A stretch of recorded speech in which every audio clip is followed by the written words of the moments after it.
बीड टोला ते भुरसी गावाला जोडणारा सुमारे 600 मीटर लांबीचा सिमेंट रस्ता अवघ्या 4 वर्षातच पूर्णपणे निकृष्ट दर्जाच्या कामाचे उदाहरण ठरला आहे।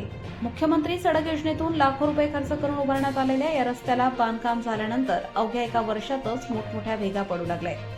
आज 4 वर्ष उलटूनही रस्त्याची दुरुस्ती न झाल्याने ग्रामस्थांमध्ये तीव्र संतापाची भावना आहे। ग्रामस्थांच्या म्हणण्यानुसार संबंधित ठेकेदाराने निकृष्ट व दर्जाचे सिमेंट व लोखंड खडीचा वापर करून रस्त्याचे बांधकाम केले।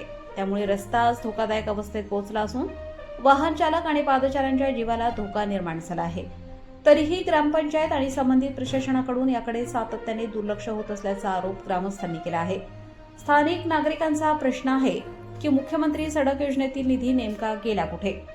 निकृष्ट दर्जाचे काम करणाऱ्या ठेकेदारावर आजपर्यंत कोणतीही कारवाई का झाली नाही? दोषी अधिकाऱ्यांवर आणि संबंधित यंत्रणेवर जबाबदारी निश्चित का करण्यात आली नाही? रस्त्याची अवस्था दिवसेंदिवस अधिकच बिकट होत असून मोठा अपघात झाल्यानंतरच प्रशासन जागे होणार का, असा संतप्त सवाल नागरिक उपस्थित करत आहेत।